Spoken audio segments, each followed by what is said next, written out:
Through the reinforced viewport of the stellar observer, the purple-tinged skies of Earth painted an alien tableau against the vessel's sophisticated monitoring equipment. Dr. Han Kita's 3 pairs of protective inner eyelids blinked rapidly as he processed the data streaming across his holographic display.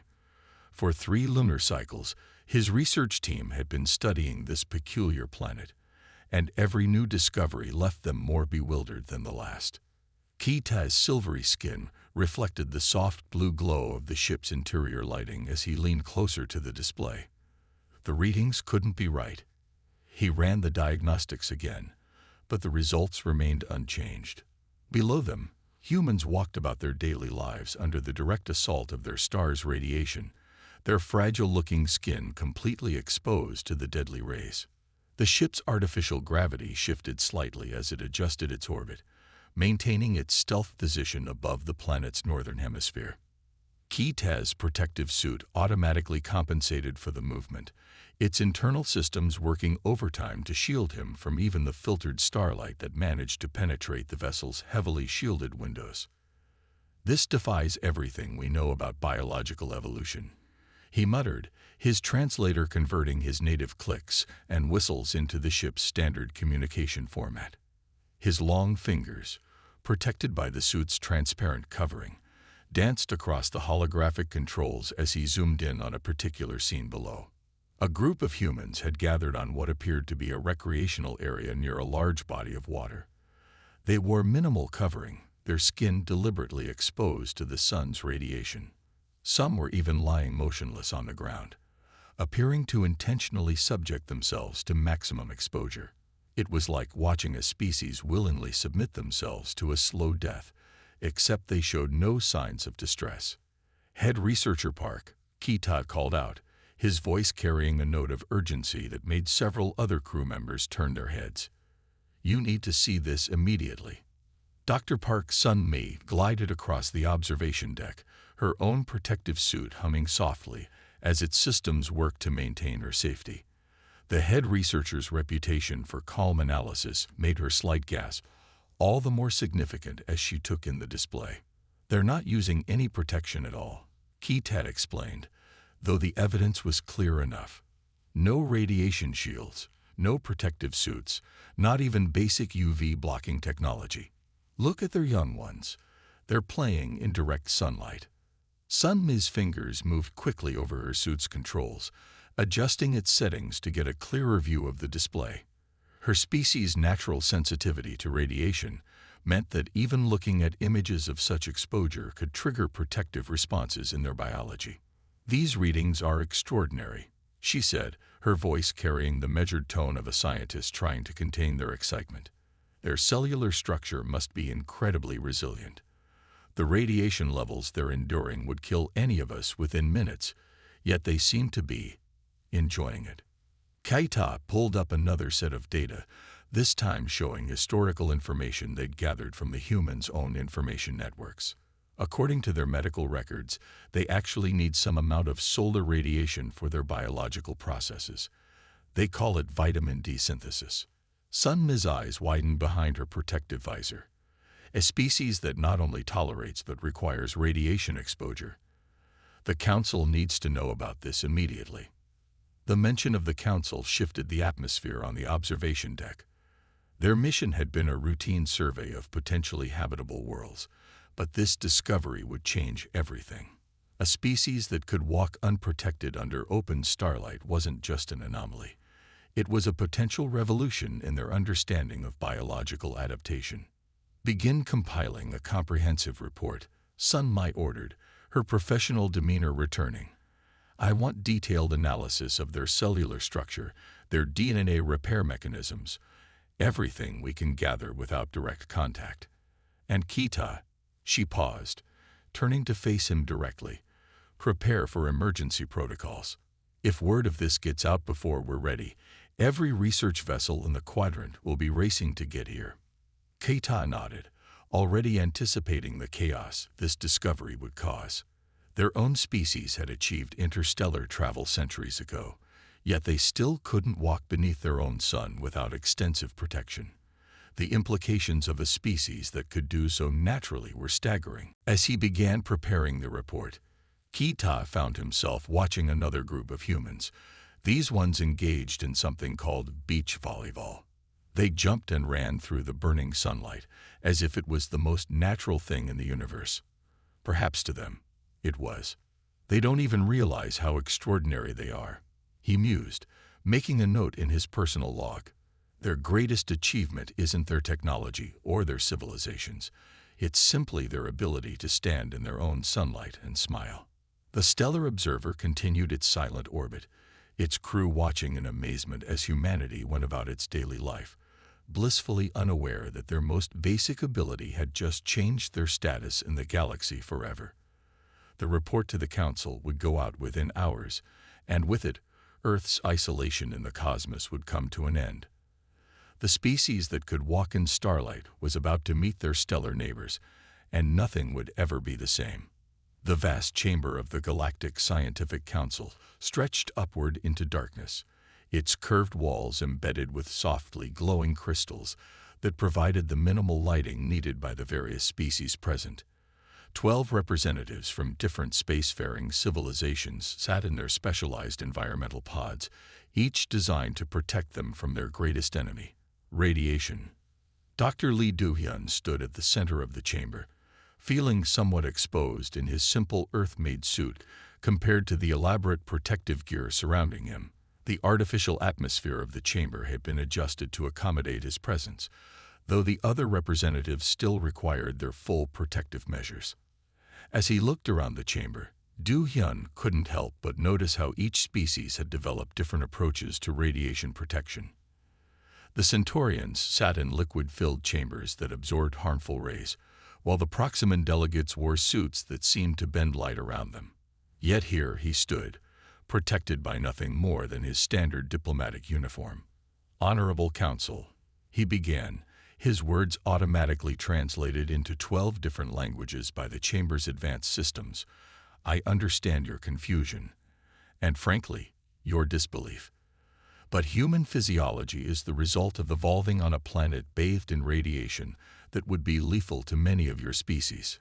Head Counselor Kim Yeon-woo's protective shroud sparkled as she leaned forward, the movement causing little ripples of light to dance across its surface. "Please, Dr. Lee, explain how your species not only survives but thrives under such conditions." Do-hyun activated his presentation interface, and a holographic image of human DNA appeared in the center of the chamber. "Our melanin production, combined with our DNA repair mechanisms, evolved over millions of years," he explained, highlighting specific sequences in the floating display. "What you see as a deadly threat, we see as essential for our vitamin D synthesis." The chamber erupted in a cascade of translated murmurs and clicks. One of the Proximan representatives, their form barely visible through their distortion field, spoke up. "You mean to tell us that your bodies actively seek out radiation exposure for biological processes?" "Exactly," Do-hyun confirmed, expanding the hologram to show human skin cells. "Our bodies have developed multiple layers of protection and repair mechanisms. When our skin is exposed to sunlight, it triggers vitamin D production, which is crucial for our bone health, immune system, and overall well-being." Head Counselor Yeon-woo's voice carried a note of incredulity. "Your species sunbathes for pleasure?" "Yes," Do-hyun replied, allowing himself a small smile. "In fact, many humans deliberately expose themselves to sunlight to darken their skin, a practice we call tanning. Some even travel great distances to places with more intense sunlight for this purpose." The chamber fell silent for a moment before erupting in a cacophony of translated exclamations. The Centaurian representative's liquid chamber bubbled vigorously, their agitation visible even through the protective fluid. "This is unprecedented," declared one of the council members, their translation coming through with a hint of static.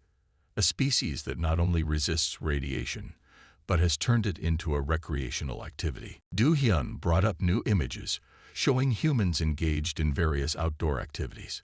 "We build our lives around our sun. We play sports under it. We celebrate under it. We even measure our days by its presence or absence. Our children play freely under its rays, protected by nothing more than a thin layer of protective lotion in some cases. The council members watched in fascination as images of beach parties, outdoor concerts, and sports events played across the chamber. To them, it must have looked like scenes from an impossible world. Thousands of beings willingly gathering under open skies, their bodies exposed to the full force of stellar radiation. But surely there must be limits, another council member interjected. Surely you cannot endure all forms of radiation. You're correct, Do Hyun acknowledged. We are not invincible. Excessive exposure can cause burns, and long-term exposure without protection can lead to serious health issues. However, our bodies have remarkable healing capabilities, and most damage from normal exposure can be repaired naturally. He brought up medical scans showing human cellular repair in action. Our cells contain mechanisms that can identify and fix radiation damage to DNA. It's a complex system that developed over countless generations of living under our sun's radiation. Head counselor Yunwoo raised her hand, silencing the continuing murmurs. Dr. Lee, I believe I speak for the entire council when I say that this revelation changes everything we thought we knew about biological adaptation. The implications for space exploration alone are staggering. Do Hyun nodded, understanding the weight of the moment. Humanity had just stepped onto the galactic stage, not as newcomers to be pitied for their primitive technology, but as beings who had mastered something that still eluded even the most advanced civilizations, the ability to walk freely under the stars. We are ready and willing to share our knowledge, he said, looking around the chamber at each representative. Perhaps together, we can find ways to help all species enjoy the simple pleasure of feeling sunlight on their skin. The council chamber hummed with excitement and possibility. In that moment, Dr. Lee Do-hyun realized that humanity's greatest gift to the galaxy might not be their technology or their culture, but rather their simple, remarkable ability to stand in the light of their sun and smile. Reporter Choi Jin-ho adjusted his holo camera one final time, the familiar red light blinking as his broadcast prepared to go live across thousands of colonized worlds. The backdrop behind him showed Earth's sun rising over the horizon, a sight that would have sent most alien species running for cover. Yet here he stood, illuminated by its rays, about to deliver the story that would change galactic society forever. This is Choi Jin-ho, reporting live from Earth's Seoul metropolitan area. He began, his words being instantly translated into over 300 galactic languages. Humanity's natural radiation resistance has revolutionized our understanding of biological adaptation.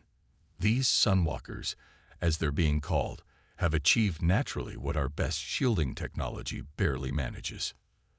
The broadcast spread like wildfire through the galactic information networks. In homes, ships, and colonies across the galaxy, beings of all species gathered around their viewing screens, watching in amazement as humans went about their daily lives under open skies. At the Korean Space Institute, Director Kang My-rae's office was flooded with incoming communications. Her holographic display showed thousands of requests pouring in from every corner of the galaxy. Research proposals, collaboration offers, and applications from alien scientists eager to study human physiology. We've received another 100 applications just in the last hour, her assistant reported, struggling to organize the overwhelming influx of data. The Centaurian Science Academy is offering to fund an entire new research wing. My-rae stood by her office window, watching researchers in the courtyard below. Human scientists worked alongside their alien counterparts, the visitors enclosed in their protective suits, while humans moved freely in the sunlight. It was a stark visual representation of why their facility had suddenly become the galaxy's most sought-after research center. On the streets of Seoul, tourists from across the galaxy have begun arriving in specially designed vehicles with radiation shielding. They watched in amazement as humans walked about their daily lives, their faces pressed against protective screens as children played in parks and adults enjoyed outdoor cafes. The Evening Standard's Alien Affairs correspondent captured the mood perfectly. For species that have spent millennia hiding from their stars, watching humans embrace sunlight is like witnessing the impossible. They don't just survive in it, they thrive. At the Institute's main laboratory, Dr. Park Min-jae found himself explaining basic human biology to some of the galaxy's most renowned scientists. Yes, we actually need sunlight for our health, he explained to a group of fascinated alien researchers. Our bodies produce vitamin D when our skin is exposed to sunlight. Without it, we can become ill. The alien scientists' translation devices worked overtime as they bombarded him with questions. How long could humans stay in direct sunlight? Did all humans have this ability? Could it be replicated? In the recreational area of the Institute, a young human researcher named Lee Soo-bin had started what she called sunbathing classes for alien visitors. Through their protective suits, they watched in wonder as she demonstrated how humans could lie comfortably under direct sunlight. It's perfectly natural for us, she explained to her amazed audience. Some of us even consider a suntan attractive. We have entire industries built around helping people safely enjoy the sun. The cultural impact spread beyond scientific circles. Alien entertainment networks began producing documentaries about Earth's radiation warriors. Fashion designers across the galaxy started creating protective suits inspired by human beachwear. Some species even began incorporating symbols of the sun into their art, inspired by humanity's remarkable relationship with stellar radiation. Trade routes shifted as ships captained by humans could take shorter paths through radiation-heavy sectors of space. Tourist agencies started offering solar experience packages where visitors could safely observe humans living their daily lives under open skies. At a popular viewing station in downtown Seoul, a group of Proximan tourists watched a human soccer match through their protective shields. They moved so freely, one commented, their translator conveying a tone of wonder. No protection, no fear, just living. As the sun set on another busy day at the Korean Space Institute, Director Kang Mei-rae reviewed the latest batch of research applications. The facility had become more than just a scientific hub. It was now a symbol of hope for species that had always lived in fear of their stars. We never realized how special we were, she mused to her assistant. Something as simple as walking under our sun has turned us into the galaxy's most studied species. Outside her window, the last rays of sunlight painted the sky in colors that most alien species could only view through heavily filtered screens. But for humans, it was just another beautiful sunset, a daily reminder of their unique place in the galaxy as the species that had made peace with the stars. The impact of humanity's radiation resistance continued to ripple through galactic society, changing not just scientific understanding, but the very way other species viewed their relationship with the universe. And it all started with the simple fact that humans could do what most species considered impossible: walk freely under the light of their sun. The massive crystalline war room aboard the Galactic Defense Station hummed with tension as representatives from 20 different species sat around the circular table. Their protective suits and environmental pods created a strange mix of shapes and colors. But at the head of the table, Admiral Song Ta-won sat in his simple Earth Defense Fleet uniform, a fact that had not gone unnoticed by anyone present. The holographic display in the center of the table showed tactical readings that made several alien military leaders shift uncomfortably in their seats. The latest simulation had just demonstrated how a human crew could survive direct hits from radiation-based weapons that would have instantly killed any other species' ship crews. Admiral Song watched their reactions carefully. After 30 years in space combat, he had learned to read alien body language, even through their protective gear. The Proximan general's suit was vibrating slightly, a sign of agitation. The Centaurian admiral's protective fluid had changed to a darker shade, indicating concern. "We understand your worries," Ta-won spoke, his words flowing through translation devices around the table. "The discovery that human crews are naturally resistant to your primary defensive weapons has changed the balance of power. But we don't seek military advantage. We offer our capabilities to protect all species. Commander Ba Ji-soo, standing behind her admiral, nodded slightly.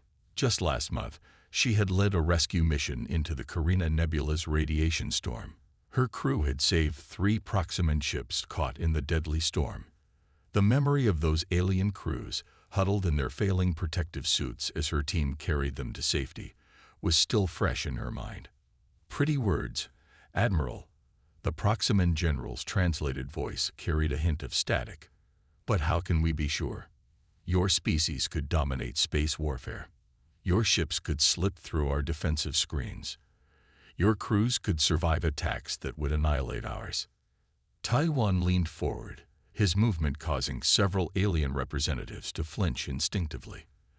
They were still not used to how freely humans moved, without the encumbrance of heavy protection. "Let me tell you about humanity's first space war," he said, activating a historical display. "We fought against ourselves, using weapons that would make any of you shudder. We learned the hard way that victory through superior force isn't victory at all. It's just delayed defeat." The hologram showed scenes from Earth's history, battles that had shaped human understanding of warfare. The alien leaders watched, their various sensory organs focused on the images of human conflict and eventual reconciliation. Besides, Ji-soo added, stepping forward, "We've already proven our intentions. In the past year alone, human crews have conducted 217 rescue operations in radiation zones that would have been fatal to conventional teams." The statistics appeared in the hologram. Ships saved, lives preserved, disasters averted, all because human crews could operate in conditions that would kill other species instantly. The Centaurian admiral's translator crackled to life. "But your advantage in space combat cannot be ignored. Your ships could approach through radiation fields that our sensors can't penetrate. Our standard defensive screens would be useless." "True," Ta-1 acknowledged. "Just as your advanced faster-than-light technology gives you advantages we don't have. Just as the Proximan's gravity manipulation gives them capabilities we can only dream of. The galaxy works better when we each bring our unique strengths to protect all." He gestured, and the hologram changed to show the recent rescue in the Carina Nebula. The alien leaders watched as human crews, protected only by basic spacesuits, moved through radiation levels that would have killed their own species instantly, carrying survivors to safety. "We could hide in radiation fields you can't enter," Ta-1 continued. "Or we could use our ability to protect your ships when they need to traverse those same fields. The choice seems clear to me." Commander Ba stepped forward again, activating her own data display. "We're already developing joint rescue protocols. Human crews can create safe corridors through radiation storms, escort ships through dangerous regions, and provide emergency response in situations that would be suicide missions for other species." The room fell silent as the implications sank in. What had initially seemed like a terrifying military advantage was being offered as a shield, not a sword. "Your species continues to surprise us," the Proximan general admitted. "When we first learned of your radiation resistance, we feared it would lead to war. Instead, you use it to save lives." Taiwan stood, his movement smooth and confident in the artificial gravity. "The galaxy is dangerous enough without us making it worse. Earth Defense Fleet is prepared to sign treaties guaranteeing our radiation resistance will only be used for defensive and rescue operations. We'll share our patrol routes, coordinate with your emergency responses, and establish joint rescue protocols." The tension in the room began to dissolve. One by one, the alien military leaders indicated their agreement. They had come expecting to discuss a new threat to galactic peace. Instead, they were establishing the framework for unprecedented cooperation in space rescue and defense. As the meeting concluded, Commander Ba caught her admiral's slight smile. They both knew that humanity's greatest strength wasn't their radiation resistance. It was their ability to turn what could have been a weapon into a tool for peace. The first warning came from the Proxima Centauri monitoring station. The star's corona flared with an intensity never before recorded, sending waves of deadly radiation cascading through nearby space. Within hours, the emergency channels lit up across 3 star systems as scientists confirmed their worst fears.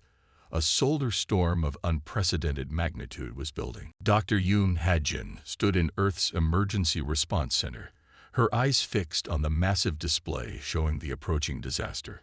The holographic representation of Proxima Centauri pulsed in angry red, its surface writhing with magnetic disturbances that threatened to unleash hell across populated systems. "How long do we have?" she asked, her voice steady despite the gravity of the situation. 48 hours until the first wave hits the outer colonies," her assistant reported. "The radiation levels will be beyond anything our alien allies can survive, even with their best shielding technology." Ha-jin activated the emergency broadcast system, her message reaching every human ship in the sector. "This is Dr. Yoon Ha-jin of Earth Emergency Response. We are declaring a Level 1 crisis. All available human vessels are to report for immediate evacuation duty." The response was immediate. Across the affected systems, human ships broke from their regular routes, their crews preparing for what would become the largest rescue operation in galactic history. Captain Ryu Minho's vessel, the Earth defense ship Stellar Guardian, was the first to arrive at the emergency rendezvous point. His crew of 300 had already begun converting cargo holds into emergency shelter spaces. "We'll need every cubic meter," Minho told his crew as they worked. "The radiation will force everyone into the inner sections of our ships. It's going to be tight, but we're their only hope." The evacuation plans came together with desperate speed. Human ships would form a rescue corridor, a safe passage through the approaching storm. Their natural radiation resistance, combined with their shift shields, made them the only ones capable of operating in the deadly conditions. In the Proximan colonies, panic was setting in. Millions of beings who had never known anything but the safety of their radiation shields now faced the prospect of those shields failing. The streets filled with frightened citizens, their protective suits glowing as they rushed to evacuation points. "Human ships are the only ones that can withstand these radiation levels," Ha-jin announced to the Emergency Council, her words translated into a dozen alien languages. "We'll establish a rescue corridor through the storm. Every available human vessel is being diverted to assist." The first wave of the storm hit just as the evacuation began. The sky above the Proximan colonies turned an eerie purple as radiation levels soared. Regular shift shields began failing within minutes, but the human rescue fleet pressed on. Captain Minho's voice crackled over the emergency channel. "This is the Stellar Guardian. We're detecting radiation levels 5 times higher than predicted. All non-human ships must retreat immediately. Repeat, retreat immediately. We'll handle the evacuations from here." The scenes that followed would be remembered for generations. Human crews, protected only by their basic spacesuits, moved through levels of radiation that would have killed any other species instantly. They carried children whose protective suits were failing, guided elderly aliens whose life support systems were on the verge of collapse. In the Emergency Response Center, Ha-jin coordinated the massive operation. "Direct the Melbourne and Sydney to the outer colonies," she ordered. "The Tokyo and Seoul will handle the inner system evacuation. Captain Rio, your fleet needs to create a radiation shadow for the refugee ships following behind you." The human ships formed a protective wall, their enhanced shields and radiation-resistant crews creating safe passages through the storm.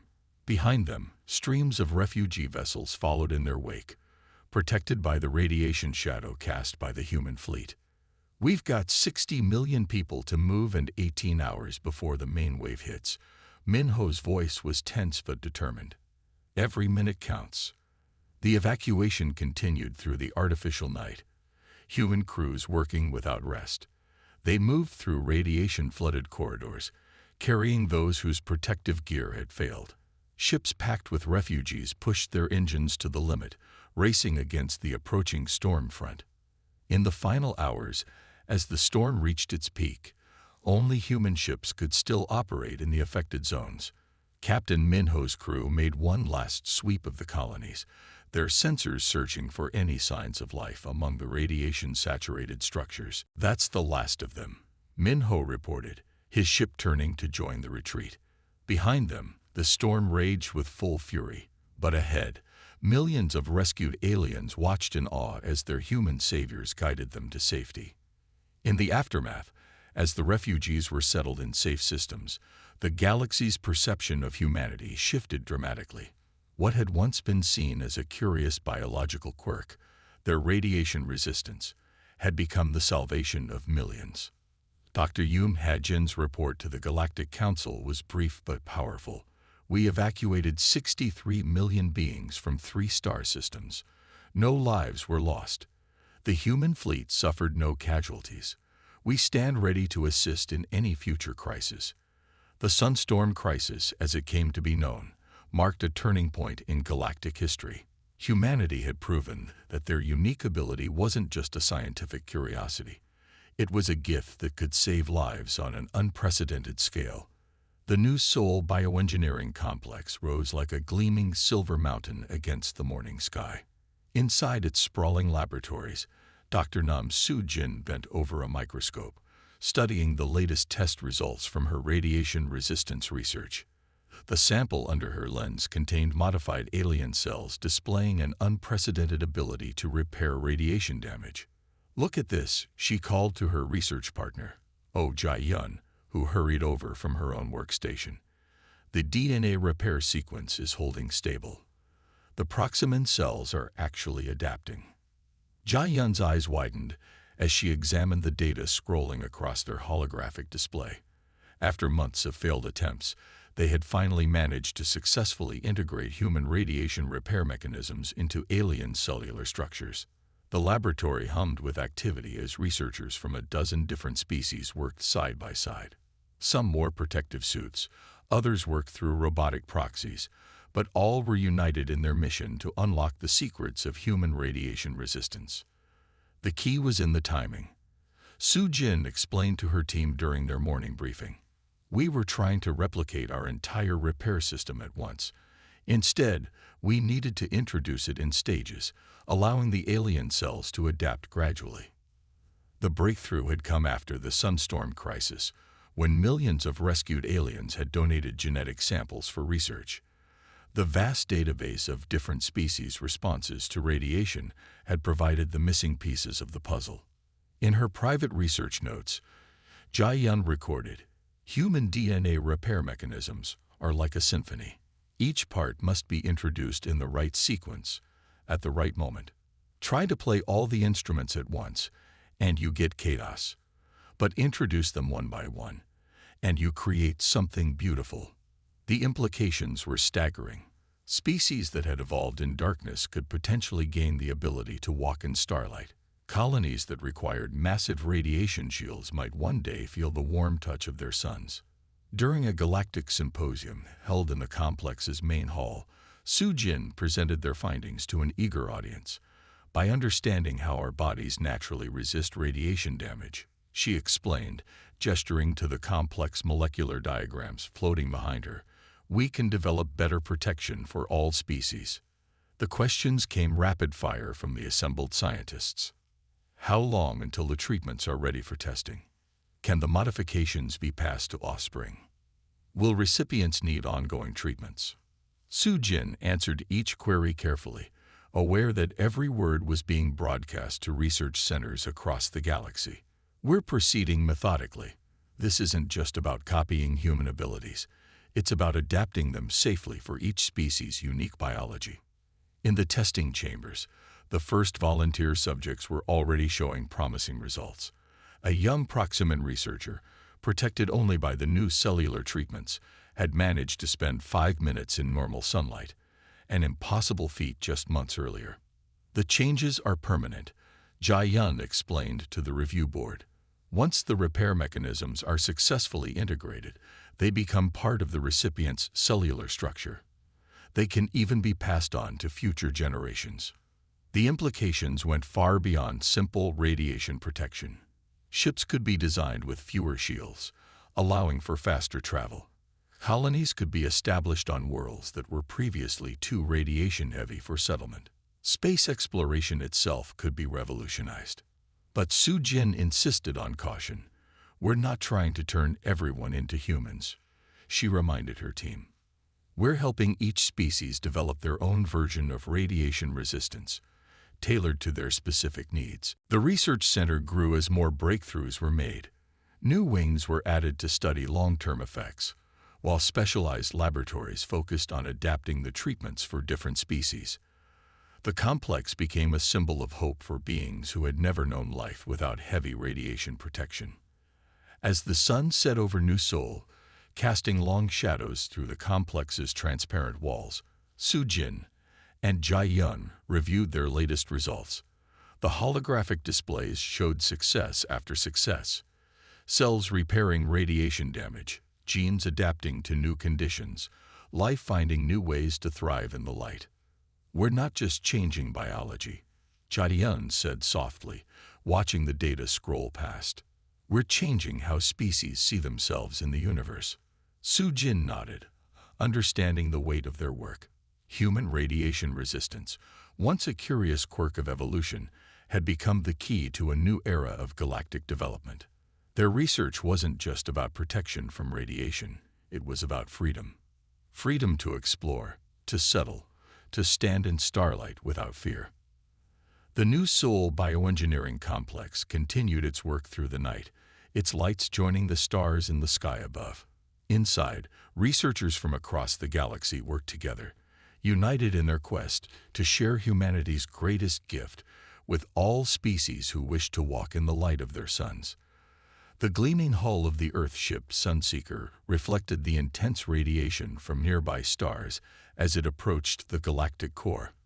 On the bridge, Captain Kim Da-hai watched the swirling masses of light and energy that had deterred exploration for centuries. The ship's sensors showed radiation levels that would have killed most species instantly, yet her human crew moved about their duties with calm efficiency. "Core approach trajectory calculated," her navigation officer reported. "We're about to go where no sentient species has ever survived before." Da-hai nodded, remembering how far they had come.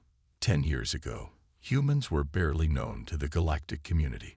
Now they led the most ambitious exploration mission in history, a journey into the galaxy's mysterious core. The bridge crew had representatives from various species, protected by the latest radiation-resistant technology developed from human DNA. Their presence symbolized the new era of cooperation that had emerged since first contact. "All stations, status report," Da-hai called out, her voice steady despite the historic moment approaching. "Engineering reports all systems normal. Radiation shields holding at maximum efficiency. Life support stable across all decks. Science teams ready to begin core observations." The Sunseeker pushed forward, its advanced sensors mapping the chaotic energy patterns of the core region. Regions of space that had been marked as certain death on galactic maps for millennia were now being carefully charted by human-led expeditions. In her personal log, Da-hai recorded her thoughts. "Our greatest weakness became our greatest strength. What nearly killed our ancestors forced us to adapt, and now those adaptations are helping us protect and guide other species among the stars." Back on Earth, Moon Hyun-suk addressed the Galactic Council from the newly constructed Stellar Exploration Center in New Seoul. The massive chamber housed representatives from hundreds of worlds, all gathered to witness humanity's formal recognition as the galaxy's leaders in stellar exploration. "We stand at the dawn of a new age," Han-suk announced, his words translated into countless alien languages. "Together, we will unlock the mysteries that have been hidden behind veils of deadly radiation for too long." The Sunseeker's mission marked the culmination of years of preparation. Its crews had trained extensively, combining human natural abilities with advanced technology. Even the ship itself represented a fusion of species innovations, human radiation resistance principles incorporated into alien faster-than-light technology. "Energy spike detected," called out the science officer. "We're registering radiation levels beyond anything in our database." Dehai moved to the sensor display, studying the readings with experienced eyes.